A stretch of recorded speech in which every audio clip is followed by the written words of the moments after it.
এই বিশেষত্বটা আমার মনে হয় কলকাতা বা পশ্চিমবঙ্গের মধ্যে অন্য কোনো হাসপাতাল আপনাদেরকে করতে পারবে না। ধরুন আমার অক্সিজেনের মাত্রা হঠাৎ করে দেখলাম 40, শ্বাসকষ্ট, আপনি কি অপেক্ষা করবেন 2 ঘন্টা দূরত্বে কোনো হাসপাতালে যাবার? তো সেক্ষেত্রে শুধুমাত্র বায়োপসি শুধু নয়, আমাদের অ্যাজমা, সিওপিডি, আইএলডি ক্লিনিক,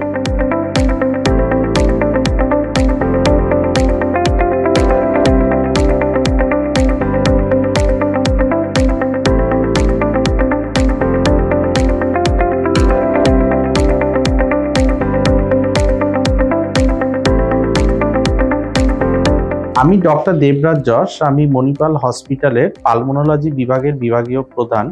তো আজকে আপনাদের কাছে খুব সংক্ষেপে বলতে চাই, আপনারা সবাই অবগত আছেন বর্তমানে মণিপাল পশ্চিমবঙ্গের মধ্যে 6টি হাসপাতাল এবং কলকাতার মধ্যে 5টি হাসপাতাল, আমরি এবং মেডিকা, যেটা মণিপাল হসপিটালের অধীনে এখন বর্তমানে রয়েছে। তো মণিপাল হসপিটালে পালমোনোলজি বিভাগীয় প্রধান হিসাবে আমি আপনাদের জানাতে চাই যে আমরা পালমোনোলজির ক্ষেত্রে আমরা দুটো ভাগে ভাগ করে থাকি, একটা কনভেনশনাল পালমোনোলজি এবং আরেকটি হচ্ছে ইন্টারভেনশনাল পালমোনোলজি এবং হচ্ছে পালমোনারি ক্রিটিক্যাল কেয়ার।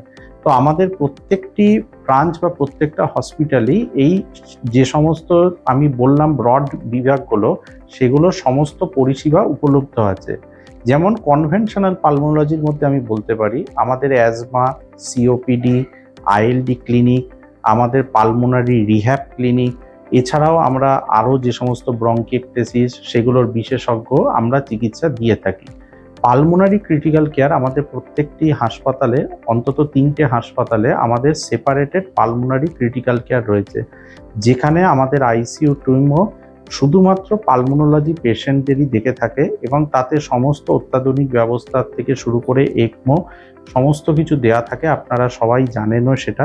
ইন্টারভেনশনাল পালমোনোলজির মধ্যে আমরা ব্রঙ্কোস্কোপি থেকে শুরু করে EBUS, thoracoscopy, cryo, rigid bronchoscopy, stenting, balloon dilatation, এই সমস্ত অত্যন্ত যেগুলো অত্যাধুনিক জিনিস আছে সেগুলো আমরা আউটডোর ভিত্তিতেও করে থাকি। আউটডোর ভিত্তিতে কথাটা কেন অত্যন্ত দরকারি, কেননা এই প্রসিডিওরগুলো আমাদের মানুষদের মনে একটা ধারণা আছে যে ভর্তি হতে হবে, অত্যন্ত ব্যয়বহুল।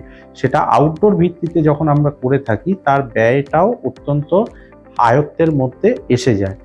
এবং আরও একটি যে জিনিস আমরা বলে থাকি আপনাদের, যে আমাদের এটা একটি মাল্টি ডিসিপ্লিনারি হসপিটাল, সেই জন্য আমাদের যদি অন্য কোনো কারণেও ভর্তি হন, তাদের যদি পালমোনারি কোনো সহায়তা লাগে, আমরা 24/7 আমরা সেই সহায়তা দিয়ে থাকি। আমাদের মণিপাল হসপিটাল যেহেতু 5টা হসপিটাল, সেই জন্য আপনি কলকাতার উত্তরে থাকুন বা কলকাতার দক্ষিণে থাকুন, আজকাল যেটা মানুষদের চাহিদা থাকে যে হাতছাইলি এবং পালমোনারি রোগী যার অক্সিজেন 70, সে কখনো ওয়েট করতে পারে না আমি 2 ঘন্টা দূরত্বের কোনো হাসপাতালে যাব। যেহেতু 5টি হাসপাতাল, সেই জন্য আপনি বাড়ির কাছাকাছি নিকটবর্তী জায়গায় মণিপালের এমার্জেন্সি নাম্বারে ফোন করে আপনি সেখানে খুব সহজেই পৌঁছে যেতে পারেন। এই বিশেষত্বটা আমার মনে হয় কলকাতা বা পশ্চিমবঙ্গের মধ্যে অন্য কোনো হাসপাতাল আপনাদেরকে করতে পারবে না, যেটা পালমোনোলজির ক্ষেত্রে আরও অত্যন্ত গুরুত্বপূর্ণ। যে ধরুন আমার অক্সিজেনের মাত্রা হঠাৎ করে দেখলাম 40, শ্বাসকষ্ট, আপনি কি অপেক্ষা করবেন 2 ঘন্টা দূরত্বে কোনো হাসপাতালে যাবার, না আপনি চেষ্টা করবেন 10 মিনিট দূরত্বে বা 5 মিনিট দূরত্বে বাড়ির কাছে যাওয়ার? এই ব্যাপারটা, এবং পালমোনোলজির ক্ষেত্রে পশ্চিমবঙ্গ ছেড়ে দিন, ভারতবর্ষের মধ্যে কোনো প্রসিডিওর নেই যেটা আমাদের হাসপাতালগুলোতে হয় না।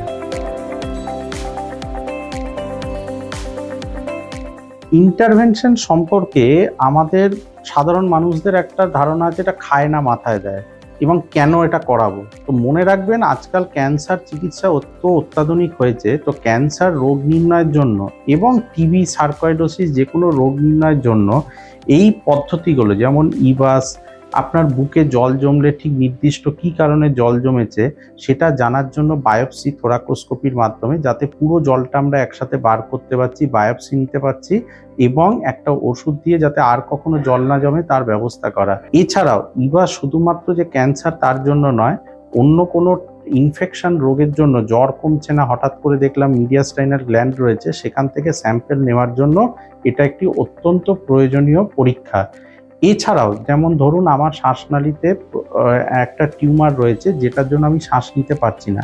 তো সেক্ষেত্রে শুধুমাত্র বায়োপসি শুধু নয়, আমি পুরো টিউমারটাকে একেবারে বার করতে পারি এবং স্টেন্ট দিয়ে যাতে আমি নর্মাল সেই দিনই বাড়ি চলে যেতে পারি এবং সেই দিনই নর্মাল কাজকর্ম করতে পারি। এছাড়াও আইএলডি বলে একটি রোগ আছে এখন, সেই রোগে ঠিক নির্দিষ্ট কোন টাইপের আইএলডি হয়েছে তার জন্য আমরা ক্রায়ো বলে একটা জিনিস করে থাকি, যাতে সামান্য বরফ দিয়ে ওই টিস্যুটাকে আমরা নিতে পারি, যেটা আগে ভর্তি করে কাটাছেঁড়া করতে হতো। এবং বাকিও যে সমস্ত আমাদের পদ্ধতিগুলো আছে সেগুলো আমরা করে থাকি। ইন্টারভেনশনাল পালমোনোলজিতে ভয় পাবেন না। ইন্টারভেনশনাল পালমোনোলজি আমাদের কনভেনশনাল পালমোনোলজির কাজকেই সহায়তা করেছে। এর কমপ্লিকেশনের রেট অত্যন্ত কম, 0.01% মতো, এবং এটা একেবারেই ব্যয়বহুল নয়।